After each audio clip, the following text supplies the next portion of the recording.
Um dos nomes mais lendários da Fórmula 1 é a Lotus, uma equipe com grande história na categoria e que é motivo de memórias para todos que a viram correr. Só que esse vídeo não é sobre a verdadeira e antiga Lotus. Nos anos 2010 a gente viveu um dos momentos mais inusitados e esquisitos da história do esporte. Simplesmente existiam duas Lotus no grid ao mesmo tempo e até hoje existem dúvidas de quem era verdadeira ou de quem era falsa. E nesse vídeo eu vou te contar tudo o que aconteceu e como aconteceu. É uma confusão sem fim. E claro, além de tudo isso, eu vou te dizer quem era a Lotus original ou quem era a digna a usar o nome Lotus naquela temporada, pelo menos naquelas duas temporadas. E claro, a minha opinião vai ser a mais correta de todas. E um aviso, nesse vídeo eu vou precisar contar com a sua atenção, toda a sua atenção possível, porque a história é confusa e vou tentar ao máximo clarificar tudo o que aconteceu. Então preste muita atenção no que eu vou te falar a partir de agora. Tudo começa após a gente perceber uma coisa. Desde a existência da equipe original da Fórmula 1, já existiam duas Lotus. Dentro da equipe ali, existia o time Lotus, que fazia os carros de Fórmula 1, e a Lotus Cars, que era o grupo que fazia carros de rua.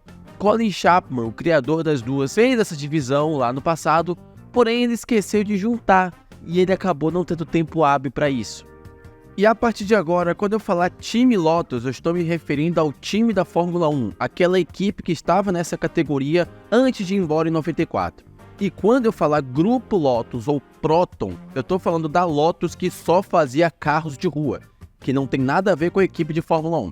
Enquanto uma fazia carros de rua, a outra fazia carros de Fórmula 1. Então, só para vocês entenderem essa divisão. Time Lotus é a ex-equipe, Grupo Lotus é quem fazia carro. Tudo isso girava em torno de Colin Chapman, como eu falei. Só que após o seu falecimento, a situação da equipe e da marca foi se deteriorando conforme o tempo, culminando na venda do time de Fórmula 1 em 94 e na sua saída da categoria nos anos seguintes. Enquanto isso, a Lotus Cars, no final, foi vendida à Proton, empresa da Malásia, que também faz carros. Ou seja, a Lotus surgiu na Fórmula 1, começou a produzir carros também. Porém, a gente tem sempre que deixar uma coisa bem clara aqui.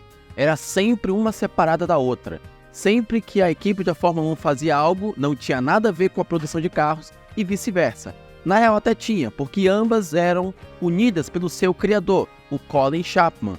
Mas ele não teve tempo hábil para unir as duas coisas, então terminou que as duas ficaram separadas mesmo. E o mundo da Fórmula 1, que estava acostumado com a Lotus, basicamente sendo uma só em torno do Colin Chapman, quando este se foi, viu as duas equipes se dividirem em seus caminhos. Uma foi para um canto e a marca foi para o outro. Até o momento em que a Lotus estava na Fórmula 1, a gente sabia quem era o original. Mas agora a situação começa a ficar confusa. Isso porque as duas eram donas, ao mesmo tempo, do nome Lotus, porém não sabiam disso.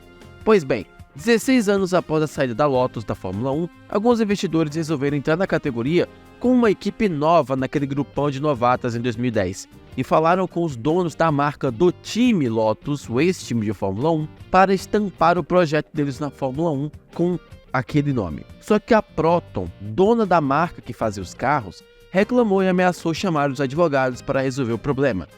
O curioso é que após essa ameaça, a Proton abraçou o projeto da equipe iniciante e assim nasceu a Lotus Verde no grid de 2010. E aí, recapitulando, os caras queriam colocar uma equipe nova da Fórmula 1 e foram atrás do time Lotus, a ex-equipe de Fórmula 1, para dar nome a esse novo projeto. E quando estava tudo certo, veio o Grupo Lotus, que fazia carros de rua, e disse que não estava certo porque ela era a dona do nome na verdade. Então, os caras resolveram se livrar do time Lotus e abraçar a Proton, no caso, o Grupo Lotus. Foi quase uma talaricagem. Mas olha só, tivemos uma reviravolta. Após a Proton perceber que o projeto daquela Lotus Verde era uma barca furada, tirou seu corpo ao final de 2010. Só que aí só de birra, o dono do time verde, que também era da Malásia, foi lá e comprou o nome da outra Lotus, o time Lotus, assim rebatizando o time. E se você se perdeu, calma que piora. O Grupo Lotus, que largou esse time verde porque o time estava bem ruim, resolveu patrocinar a Renault, e assim fez a Lotus Renault, a Lotus preta do grid, que todos conhecemos com aquela pintura, lá nos anos 2011, 12, 13 e assim foi por mais alguns anos, ou também a gente reconhece pelo som de Godzilla. E essa briga de quem era o dono do nome Lotus foi até os tribunais. A Proton queria garantir na justiça que o nome Lotus era dela, enquanto o time Lotus dizia que não. Pois bem, a decisão foi que ambos poderiam usar os nomes e que estava tudo bem, já que lá no passado esqueceram de unificar as coisas, e como cada uma operava em ramos diferentes, basicamente cada uma foi autorizada a usar o nome Lotus de uma certa forma. E para resolver o problema de vez, a Proton, que tinha mais dinheiro, resolveu comprar o nome do time Lotus, e assim acabou uma das histórias mais confusas da Fórmula 1. Era só a Proton ter comprado o time Lotus antes, ela tinha mais dinheiro, por que ela não fez isso antes? Brigaram na justiça para não comprar e não pagar, perderam e aí compraram só para acabar com a discussão. Se você se perdeu, eu te guio agora. Existia uma equipe Lotus que fazia carros de Fórmula 1 apenas, e outra que só fazia carros de rua. Elas se separaram, mas resolveram entrar na Fórmula 1. Separadas também, cada uma achava que poderia usar o mesmo nome. Criaram suas equipes, foram para a justiça e no fim, uma comprou a outra. Dessa forma, a Lotus Preta ficou com todos os direitos de uso do nome para ela, no caso o grupo Proton ganhou, enquanto a Verde virou Caterham, que saiu da Fórmula 1 ao final de 2014.